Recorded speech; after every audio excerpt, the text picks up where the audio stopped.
कई बार ज़िंदगी में ऐसा मुश्किलें, ऐसी उलझनें आके खड़ी हो जाती है तो हम हिम्मत हार देती है।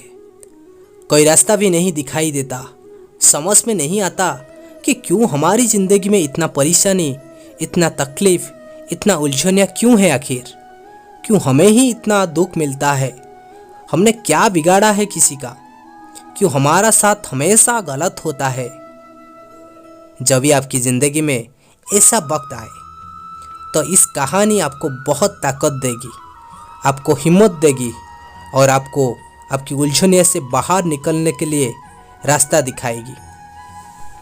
एक व्यक्ति की ज़िंदगी में बहुत उलझनियाँ, परेशानियाँ आती रहती थी और एक दिन तो उसका इतना ज़्यादा खराब हुआ, वो परेशान हो गया अपनी ज़िंदगी से और रात की समय ईश्वर से फरियाद करना लगा। वो इंसान बहुत गुस्से में था और परमात्मा से कहने लगा, आपने आज मेरा पूरा दिन खराब कर दिया, आपने क्यों मेरा साथ ऐसा किया।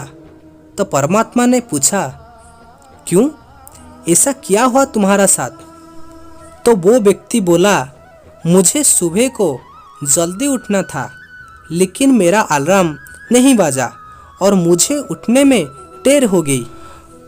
मुझे पहले तो देर हो गई थी और जैसे मैं अपना स्कूटर स्टार्ट किया तो वो स्कूटर मेरा ख़राब हो गया। बहुत मुश्किल से मुझे एक रिक्शा मिली और देर होने की वजह से मैं अपनी ऑफिस को टिफ़िन लेना भी भूल गई और जब ऑफिस पहुंचा तो वहाँ कैंटीन भी बंद थी। बड़ी मुश्किल से मुझे कहीं से एक सैंडविच मिला और पूरा दिन मुझे वो सैंडविच से निकलना पड़ा, लेकिन वो सैंडविच भी ख़राब था।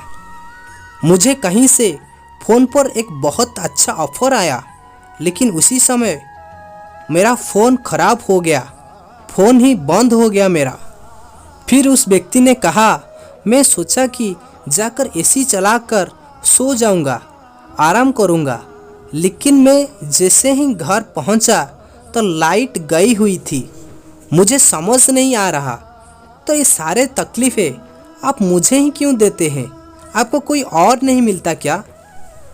तो परमात्मा ने कहा, तू मेरा बात ध्यान से सुन।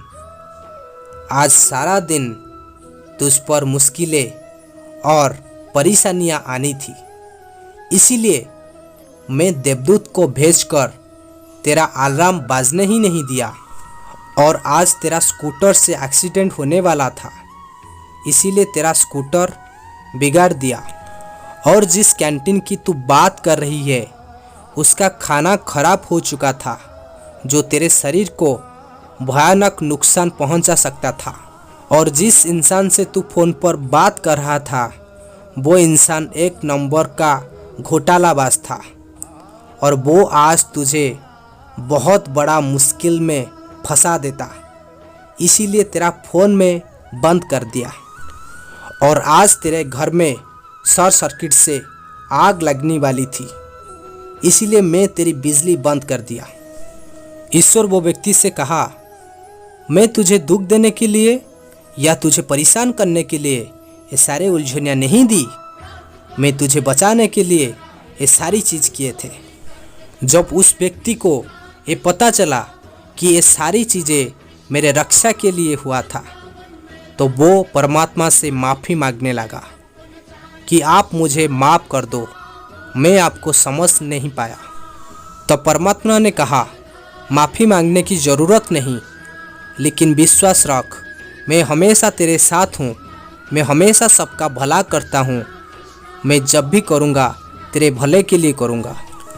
कई बार हमारी ज़िंदगी में ऐसी मुश्किल घड़ी आ जाती है, ऐसा हालत हो जाती है, हमें समझ में नहीं आता कि हमारा साथ ऐसा क्यों हो रहा है, लेकिन भविष्य में जाकर ये समझ में आता है कि अगर हमारा साथ ये बात नहीं हुई होती तो आज हमें बहुत बड़ा मुसीबत में पड़ जाते हैं। तो ये कहानी हमें शिक्षा देती है कि आपकी ज़िंदगी में कितनी भी मुश्किलें क्यों ना आए, कोई उलझनियाँ क्यों ना आए, आप में ये विश्वास रखना कि इसमें भी आपकी भलाई छुपी हुई है, इसमें भी आपके लिए कुछ अच्छा छुपा हुआ है।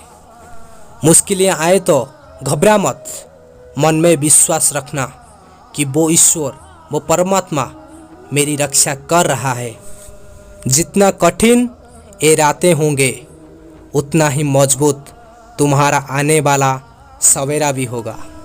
जिंदगी में कभी निराश मत होना, क्या पता कल वो दिन आए जिसका तुम्हें बेसब्री से इंतज़ार था। सफ़र में मुश्किलें आए तो हिम्मत और बढ़ता है। अगर कोई रास्ता रोके तो ज़रूरत और बढ़ता है। बिक जाए तो घट जाता है दाम, अक्सर ना बिकने का इरादा हो तो दाम और बढ़ता है। तो जब भी आपकी जीवन में मुश्किलें आए तो मन में पक्का भरोसा रखना कि परमात्मा आपके साथ खड़ा है और हमेशा आपका भला करेगा। स्टोरी अच्छा लगा होगा तो लाइक, कमेंट, सब्सक्राइब ज़रूर करना। जय हिंद।